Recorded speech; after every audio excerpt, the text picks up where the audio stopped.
कहते हैं लालच जब किसी इंसान में ज़्यादा बढ़ने लगता है तो कुछ ऐसी चीज़ें ऐसे रास्ते पर चलना शुरू कर देता है कि वह सीधे जेल की सलाखों के पीछे चला जाता है। आज की घटना में कुछ ऐसा ही है। एक पत्नी जो अपने पति को नौकरी को पाने के लिए कुछ ऐसा करती है और पति को इस दुनिया से अलविदा करा देती है। जब पुलिस इसकी जांच करती है तो ऐसी बातें सामने निकल कर आती है कि गांव मोहल्ले इलाके के जो लोग थे वह सभी उस महिला के ऊपर थू-थू करना शुरू कर देते हैं।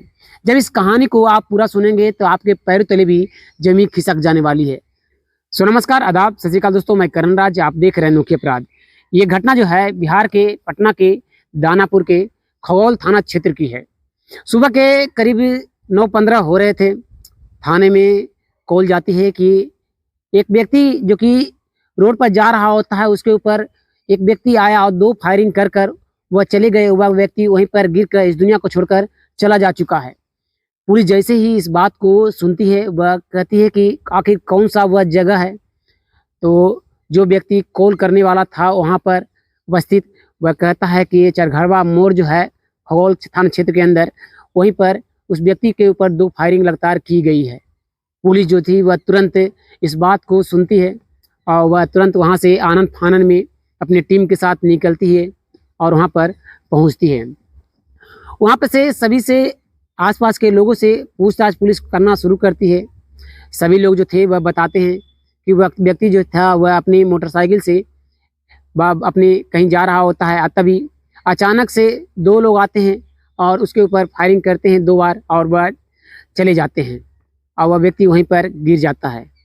पुलिस जो थी उसके बारे में पूछताछ करती है कि आखिर ये कौन है, कहाँ का रहने वाला है, लेकिन कोई भी व्यक्ति उसके बारे में नहीं बता रहा होता कि वह व्यक्ति कौन है, कहाँ का रहने वाला है। पुलिस जो थी वह तुरंत एम्बुलेंस को कॉल करती है। एम्बुलेंस आती है और पोस्टमार्टम के लिए पुलिस भेज देती है। पुलिस इधर पूछताछ में लगी हुई थी कि आखिर वह जो व्यक्ति है वह कौन है, लेकिन पुलिस को कुछ भी पता नहीं चल रहा होता कि आखिर वह व्यक्ति जो है वह कौन है, कहाँ का रहने वाला है। कोई ना ही उसके बारे में रिपोर्ट लिखी गई है। 24 घंटे से भी ज़्यादा हो चुके हैं। पुलिस जो थी वह उस व्यक्ति की तस्वीर को हर जगह चिपकाती है, हर जगह दिखाती है, लेकिन कोई भी व्यक्ति उसके बारे में बताने को तैयार नहीं हो रहा होता है। करीब 2 दिन बीत जाते हैं। 2 दिन बीत जाने के बाद दिन के करीब 10 बज रहे होते हैं। एक बुजुर्ग व्यक्ति और एक बुजुर्ग माँ जो कि थाने में पहुँचती है और अपने बेटे की तस्वीर को लेकर और कहती है कि उसका बेटा जो है वह करीब 2 दिनों से लापता है, वह नहीं मिल रहा। पुलिस जैसे ही इस बात को सुनती है वह पूछती है कि आखिर आपके बेटे की कोई तस्वीर हो तो दिखा दीजिए। जो वह बुजुर्ग महिला थी वह अपने बेटे की तस्वीर को दिखाती है। तो पुलिस जैसे ही उस तस्वीर को देखती है तो वह पहचान जाती है कि जो चरघड़वा मोड़ पर जो बॉडी मिली थी जिसके ऊपर 2 फायरिंग हुई थी उसी का ये जो दोनों हैं वह माता पिता हैं। पुलिस जो थी वह तुरंत उन दोनों से सारी चीज़ों को जानकारी लेना पुलिस शुरू कर देती है कि आखिर उसका नाम जो है वह क्या है। ये उसका नाम पप्पू कुमार है जो कि यहीं पर वह भवन निर्माण विभाग में कार्यरत था।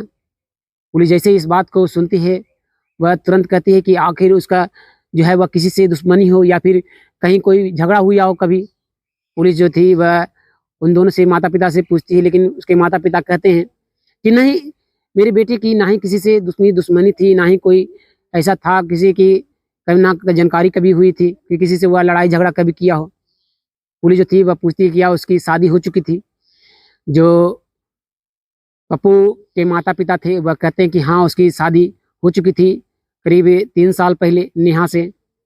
जैसे ही इस बात को पुलिस वाले सुनते हैं वह कहते हैं कि आखिर पप्पू की जो पत्नी नेहा कुमारी है वह कहाँ है, अब तक वह थाने में रिपोर्ट लिखवाने क्यों नहीं आई, क्या आप लोग अलग रहा करते हो। जो पप्पू के माता पिता थे वह कहते हैं कि हाँ, हम दोनों जो है वह अलग रहा करते हैं। जो नेहा है वह अपने पति के साथ अलग रहा करती है। जैसे इस बात को पुलिस सुनती है वह तुरंत कहती है कि आप जल्दी से अपनी बहू के रूम पर ले चलो। पुलिस जो थी वह पप्पू के माता पिता के साथ अपने जीप में बैठती है और तुरंत नेहा के फ्लैट में पहुंचा जाता है।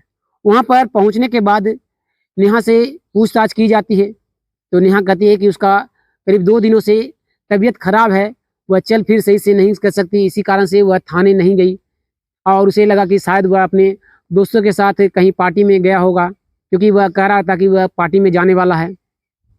पुलिस जो थी इस बात को जैसे ही सुनती है, वह कहती है कि जो पप्पू है वह किसके साथ पार्टी में जाने वाला था, ये बता दो।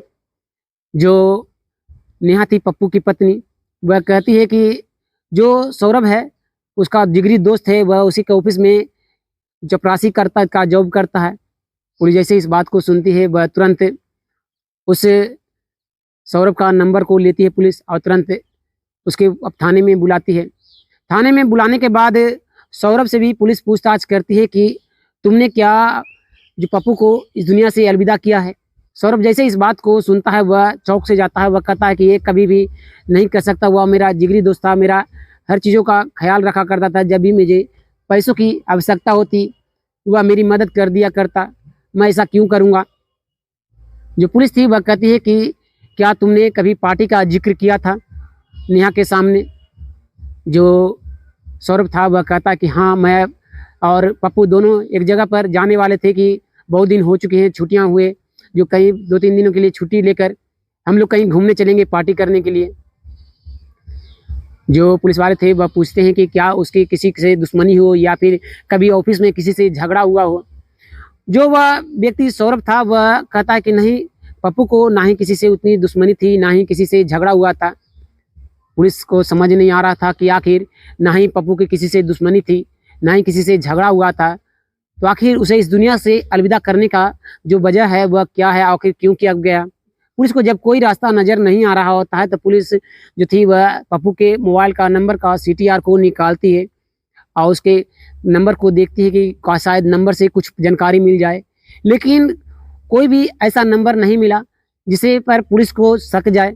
पुलिस जो थी वह अब नेहा के नंबर को लेती है और उसके नंबर को उसके बिना बताए हुए नेहा को CTR को निकालती है और देखती है कि आखिर नेहा जो है वह किस किस नंबर पर बात किया करती थी जब से उसका पति जो है वह इस दुनिया से अलविदा हुआ। जो पुलिस थी वह देखती है कि 5 दिसंबर 2023 के सुबह के 9:15 में उसका पति इस दुनिया को छोड़कर चला गया था। उसके ऊपर फायरिंग हुई थी। उससे करीब 1 घंटा पहले एक व्यक्ति से करीब 1 घंटे तक लगातार बात की गई है और वह नंबर जो है वह हर एक 2-2, 3-3 बजे रात तक भी कॉल किया गया है। पुलिस जैसे ही इस नंबर को देखती है, पुलिस तुरंत उस नंबर का बारे में पता लगाती है कि आखिर वह नंबर जो है वह किसका है।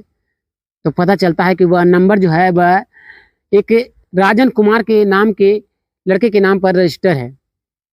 पुलिस जो थी वह उस लड़के के बारे में पता लगाना शुरू कर देती है कि आखिर वह लड़का जो है वह कौन है, कहाँ का रहने वाला है। लेकिन उस लड़के को भी पता नहीं था कि उसके बारे में पुलिस जो है वह जानकारी निकाल रही है। उधर जो नेहा थी वह निफिक्र थी, क्योंकि पुलिस वाले जो थे वह अब नेहा से पूछताछ करना छोड़ चुके थे। पुलिस इधर जांच करती हुई जा रही होती है। कई सारे सबूतों को देखने के बाद पुलिस जो थी वह नेहा और राजन को गिरफ्तार करती है और थाने में लाकर पूछताछ करना शुरू कर देती है। जो नेहा थी वह शुरुआत में तो कुछ भी बताने को तैयार नहीं हो रही थी। जो राजन था वह भी कुछ बताने को तैयार नहीं हो रहा होता है। तो काफ़ी देर पूछताछ करने के बाद जब राजन पर दबाव बनाया जाता है, जो राजन था वह सारी बातों को कबूलना शुरू कर देता है और बताना शुरू कर देता है। वह बताता है कि साल 2018 में जब वह मिडिल स्कूल में पढ़ा करती थी, उस वक्त से हम दोनों जो है वह एक दूसरे से प्यार किया करते हैं, एक दूसरे के साथ घूमा फिरा करते थे। लेकिन हम दोनों की बिरादरी अलग होने की वजह से मेरे माता पिता और नेहा के माता पिता ने हम दोनों की शादी नहीं की। इस कारण से हम दोनों ने जो है वह मिलने के लिए छोड़ दिए। दिन बीतता गया। दिन बीतने के दौरान आया साल 2021। जो नेहा थी वह एक शादी में आई हुई थी अपने पति के साथ। जो नेहा थी वह जैसे ही राजन को देखती है वह मुस्कुराती है, अपने पति से किसी तरह से नजरें फेर कर वह राजन के पास पहुंचती है और उसे बातें करना शुरू कर देती है। दोनों जो थे वह एक दूसरे का नंबर वहाँ पर उस शादी में लेते हैं। नंबर ले लेने के बाद दोनों जो थे वह घर आने के बाद एक दूसरे से बातचीत करना शुरू कर देते हैं। बातचीत करने का जो सिलसिला था वह धीरे धीरे चलता जा रहा होता है और ऐसे ही करीब 6 महीने गुजर जाते हैं। 6 महीने गुजर जाने के बाद जो राजन था वह कहता है कि तुमसे मैं बहुत दिनों से प्यार कर रहा हूँ, जब से तुम हाई स्कूल में पढ़ा करती थी और तुम एक बार भी मेरे से मिलने नहीं आई। जैसे ही नेहा इस बात को सुनती है वह कहती है कि आखिर तुम्हारा मन क्या है, आज बता दो, मैं तुम्हारा मन भी का इच्छा भी पूरी कर दूंगी। जैसे ही इस बात को राजन सुनता है वह कहता है कि ठीक है, दानापुर में एक होटल है, उसी होटल में मैं एक कमरा को बुक करता हूँ, वहाँ पर हम दोनों मिलेंगे और वहीं पर हम दोनों एक दूसरे से बातें करेंगे। जो नेहा थी वह तैयार हो जाती है। राजन जो था वह उस होटल में बैठा हुआ होता है। नेहा उस होटल के कमरे में पहुंचती है, कमरा नंबर 14 में, और वहाँ पर दोनों जो थे एक दूसरे से बातचीत करना शुरू कर देते हैं। बातचीत करते हुए, एक दूसरे से प्यार करते हुए वह दोनों एक दूसरे के साथ संबंध बनाना शुरू कर देते हैं।